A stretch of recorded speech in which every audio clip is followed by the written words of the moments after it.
E aí, meus amigos, tudo bem? Como vocês estão, amigos traders? Aqui quem fala é Alexandre Volvax, também conhecido por todos como Stormer. Eu sou trader profissional, opero no mercado desde 1998 e minha função aqui realmente é passar para vocês táticas, técnicas e estratégias de se operar no mercado que façam vocês terem resultados cada vez melhores. A ideia é a gente poder estar compartilhando a experiência que a gente juntou nesse período de 22 anos de mercado com vocês aqui neste canal. Se vocês curtirem meu trabalho, não se esqueça de dar um joinha, ajuda bastante a nossa atividade e ao mesmo tempo a divulgar o que a gente está falando, o que a gente está fazendo. Tá? Em primeiro lugar, não se esqueça também de colocar um inscrito, porque eu vou estar tentando sempre manter um vídeo por dia, um vídeo a cada 2 dias, de maneira que a gente consiga instantaneamente poder trocar ideias. Como vocês estão vendo, eu estou trabalhando aqui de casa, domingo, fazendo home office, e ao longo das próximas semanas eu irei trabalhar como home office. E aí, quando eu falei o pessoal no Café Tricoações que eu faria home office nas próximas 2, 3 semanas, muitas pessoas disseram: ah, então tem alguma coisa acontecendo, o Stormer está sabendo mais do que todo mundo aí, porque está preocupado, não vai nem no escritório dele, está fazendo as coisas de home office. Eu vou tentar explicar por que isso. E eu vou tentar explicar um outro efeito que acontece dentro do mercado, chamado efeito de manada. E por que isso é importante que nós traders pensemos a respeito disso? Porque isso acontece extremamente frequentemente no mercado. O que é o efeito manada? Exemplificando a situação, meus amigos, tá? Esta semana retrasada, a minha filha, ela foi com a minha ex-esposa no supermercado. Elas iam fazer as compras da semana. Tá? Então eu comprar arroz, feijão, as coisas naturais que se compra para duas pessoas que vivem numa casa ao longo de uma semana. Então, a minha ex-esposa foi para a área de arroz e a minha filha deixou ir até a área dos ovos da Páscoa, dar uma olhada nos ovinhos de Páscoa. E aí, quando ela volta, ela encontra no caso, a mãe dela, com 5 sacos de arroz. 5 sacos de arroz. Minha filha olhou assim para ela e falou: mas mãe, para que tanto arroz? Afinal de contas, é só nós duas, para que tanto arroz? Resposta da minha ex: ah, Carol, não sei. Eu ia comprar só um saco, mas eu tava do meu lado, tinha uma pessoa levando 5. Então, porque ela tava comprando 5, eu também deixei de comprar 5. Afinal de contas, pode ter racionamento, pode faltar comida. Isso é o efeito em manada. Isso é o efeito em desespero coletivo, pânico instalado, em que as pessoas não compram, vamos lá, 12 rolos de papel higiênico. Elas compram 50, 80, 90 rolos de papel higiênico. Porque elas estão vendo as outras pessoas comprando, porque bate o desespero e elas começam a fazer isso desesperadamente falando. Sabe como é que os índios norte-americanos caçavam antigamente? Eles tinham um sistema de caça bastante interessante. Eles organizavam um grupo de dois ou três caçadores que iam até um canto da manada de bisões. E eles organizavam, basicamente, um tipo de uma... Eu não diria bem um curral. Eles organizavam uma forma de que quando eles instalavam um estampido, eles faziam com que os bisões corressem todo em uma mesma direção. E aquela direção, eles conduziam a manada para correr na direção de um precipício. E a manada enlouquecida de medo do que estava acontecendo atrás dela, simplesmente todos eles iam correndo na direção que havia sido pré-determinada pelos índios e que levava a um precipício. Quando vocês viam, um bisão ia empurrando o outro, um bisão empurrando o outro, e toda a manada caía no precipício. E eles tinham comida por muito e muito tempo. O que eu estou tentando dizer para os amigos? O que nós estamos vendo no mercado neste momento, com o tamanho das vendas que estão acontecendo nas ações neste momento, nós estamos vendo uma manada de bisões indo na direção de um precipício, se jogando para a morte, sem sequer pensar no que estão fazendo. Vendendo ações de excelentes empresas com 30% de queda, 40% de queda. O que é uma mega brutal e violenta estupidez. Por quê? Por que tu vendeu? Ah, porque eu estava com medo. Eu estava com medo. Eu vi os outros vendendo, eu vendi. Há pouco tempo atrás, na verdade não há pouco tempo atrás, na verdade na segunda-feira negra, em 1988, no Black Monday, que todos dizem, o mercado caiu simplesmente 23% numa segunda-feira. 23% em um dia, mercado americano. Tá? E o mais engraçado de tudo é que todas as notícias estavam ótimas, não tinha nenhuma notícia ruim. Tudo estava indo bem, a economia estava indo bem, as coisas estavam indo bem. Só que de uma hora para outra começou a entrar venda, e cada vez mais ordens de venda que foram empurrando o mercado para baixo de uma maneira violentíssima. E aconteceu uma coisa que era absolutamente impossível do ponto de vista estatístico, o mercado americano cair mais do que 23%.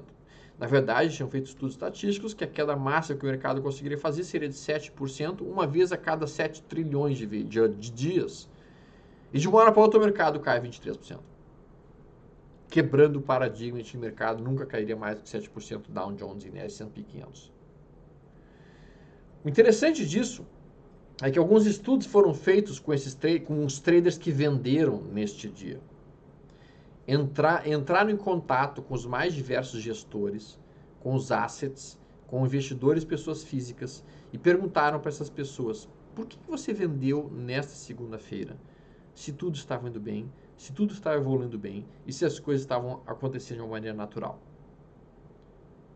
A resposta da maior parte das pessoas não foi: eu vendi porque o meu stop foi acionado, eu vendi porque rompeu o meu limite de risco, eu deixei vender. Não. 80% das pessoas que venderam no Black Monday responderam que venderam porque estavam com medo, porque estavam vendo as outras pessoas venderem. Como elas viram as outras pessoas, os outros operadores, os outros investidores vendendo, elas decidiram vender porque acreditaram que a massa sabia mais do que eles. Acreditaram que as pessoas que estavam vendendo tinham mais informação do que eles e, portanto, eles deveriam saber o que estava ocorrendo. Que coisa bizarra. Que coisa absurdamente bizarra. E aí, dentro desse mesmo conceito de que a gente acha que a massa sabe mais do que a gente deixa que a massa decida o que fazer. Eles fizeram um outro estudo na Universidade de Stanford, que foi um estudo bastante interessante. Foi o seguinte: eles estavam testando o poder de decisão das pessoas em relação à massa. Então eles pegavam uma pessoa que ia ser testada e colocavam essa pessoa numa sala com 15 pessoas em volta, 15 outros alunos sendo testados. E aí veio o instrutor e dizia: pessoal, preciso que vocês respondam este questionário que está aqui. Respondam este questionário, eu vou voltar daqui a 5 minutos, não saiam da sala. E o cara saía, entregava o questionário e as pessoas começavam a responder as perguntas. Todos os outros 15 eram atores que haviam sido preparados com a seguinte ideia: vai começar a sair uma fumaça debaixo da porta da sala ao lado. Vocês continuam respondendo o questionário, vocês não saem em nenhum momento da sala, mesmo que a fumaça seja muito intensa. Vamos ver a resposta daquela pessoa que está sendo testada. Bom, então o cara estava lá respondendo o questionário e logo em seguida ele via fumaça saindo da porta ao lado. Fumaça muito intensa. Ele olhava as pessoas que não faziam parte do experimento, olhavam aquela fumaça brutal e o cara olhava aquilo, olhava a resposta dos outros, chegava a chamar a atenção dos outros, falava assim: pessoal, vocês estão vendo aquela fumaça ali? E como os outros eram atores, eles olhavam para a fumaça e continuavam respondendo o questionário. E não se abalavam, não saíam da sala. Final do experimento. Quando as pessoas que estavam sendo testadas viam a fumaça saindo pela porta, mas as outras pessoas que estavam na sala aparentavam tranquilidade e nem sequer se levantavam para sair, elas demoravam 3 minutos e meio para sair correndo da sala em que elas estavam para buscar ajuda. E daí eles fizeram o mesmo estudo da seguinte situação: não haviam outras pessoas na sala. Tinha apenas o sujeito sendo testado. Então o cara sentava numa sala sozinho, o instrutor chegava para ele, entregava um questionário e dizia: responda esse questionário, eu volto daqui a 5 minutos. E o cara saía. Logo depois que ele saía, fumaça começava a sair por debaixo da porta. Sabe qual era o tempo médio que as pessoas imediatamente se levantavam e saíam correndo? Assim, gritando, pedindo pela mãe. Qual é o tempo médio? 15 segundos.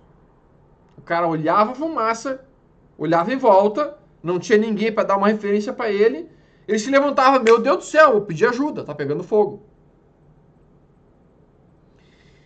Isso foi conduzido nesse experimento e foi dito como o experimento da segurança das massas, em que a pessoa transfere a responsabilidade da decisão para a massa, transfere a responsabilidade da decisão para aquilo que as outras pessoas estão fazendo. Se os outros estão vendendo, eu vou vender. Se os outros estão comprando, eu vou comprar. Senhores, se vocês seguirem essa metodologia, vocês vão ser destruídos pelo mercado. Vocês vão ser conduzidos para o precipício que nem os bisões eram. Vocês têm que pensar fora da caixa. Vocês têm que ter a sua opinião própria dentro do mercado. Faz sentido Itaúsa cair 40% em relação ao seu preço por causa de um coronavírus? Faz sentido uma empresa elétrica cair 30%, 40%? Sim ou não? Vocês têm que pensar isso. Vocês têm que fugir do que a massa faz, porque a massa perde dinheiro dentro do mercado, e pensar de uma maneira completamente individualizada dentro da estratégia dos senhores. Mas antes que eu termine aqui nossa conversa de hoje, eu quero terminar, já estamos com 12 minutos, eu preciso falar uma outra coisa fundamental para vocês entenderem a questão do coronavírus e por que eu vou me isolar, a respeito e fazer realmente um período de home office. Tá? Eles conduziram um estudo na China e também conduzido estudo, esse aqui que eu vou mostrar para vocês, saiu no Washington Post agora há pouco, que mostra qual é a melhor conduta que a sociedade tem a fazer frente a uma epidemia. Tá? E quando a gente está falando de uma epidemia, como o coronavírus, nós temos que entender que nós estamos vivenciando um momento crítico para a nossa sociedade. A preocupação que nós temos como indivíduos agora não deve ser muito grande, mas a preocupação que nós temos como sociedade, ela deve ser muito grande. Porque você ou eu, que temos 40, 50 anos de idade, a chance de nós morrermos de coronavírus ela é baixa. Mas a chance dos nossos pais, dos nossos avós, morrerem se pegarem uma doença dessas, esta sim é alta. Então nós temos que achatar o máximo possível a curva de possível disseminação desse vírus. E como é que a gente faz para achatar o máximo possível a curva de disseminação do possível vírus? Bom, o vídeo que eu vou colocar aqui para vocês agora é o vídeo que faz a simulação dessa disseminação sem nenhum tipo de contenção. Então a pessoa está infectada e não existe nenhum tipo de contenção. E essas são as pessoas caminhando ao meio da rua. O que acaba acontecendo? Sem nenhum tipo de contenção ou de restrição ou de isolamento, todas as pessoas praticamente são infectadas pelo vírus. E a gente tem uma curva que vai acontecer ao longo de todo esse tempo. Depois as pessoas se curam até que termina a movimentação. Quando a gente institui, por exemplo, um período de quarentena de 15 dias, deixa eu colocar o período de quarentena de 15 dias, que é o que está sendo colocado agora, as pessoas no início elas ficam contidas, as pessoas estão doentes, ficam contidas por 15 dias nessa situação. Só que daqui a pouco uma pessoa sai e ela sai ainda doente, ó, então tá aqui, ó, aqui estão os doentes, contidos por uma barreira, 15 dias depois eles começam a sair, aí daqui a pouco uma pessoa ainda contaminada sai e daí começa a espalhar para os outros.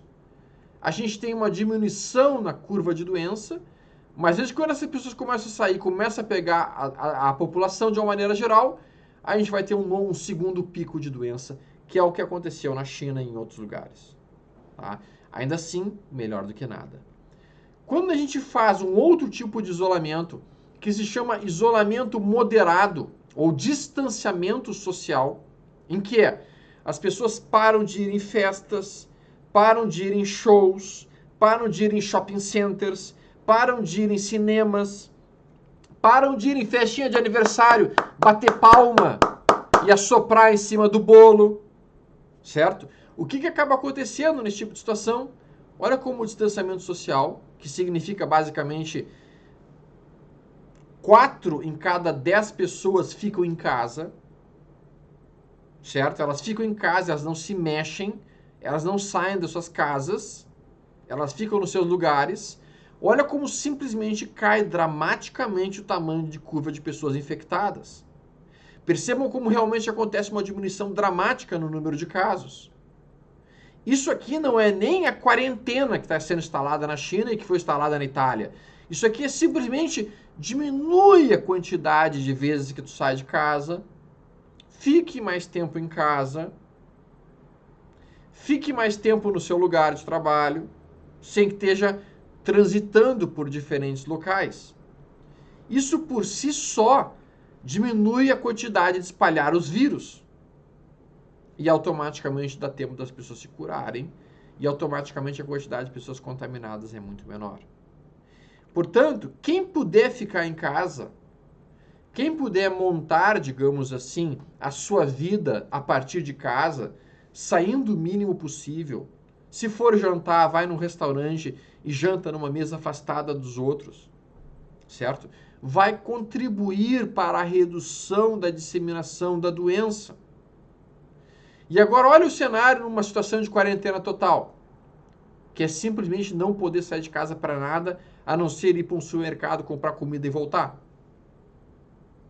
Isso é um cenário de quarentena total, em que o deslocamento é mínimo. 90% das pessoas ficam paradas em casa. Observe como a curva é completamente diferente. Então, senhores, nós, neste momento, idealmente deveríamos procurar fazer isso aqui, ó. Que não é a quarentena total, mas já é sim um isolamento moderado. Já é um isolamento moderado.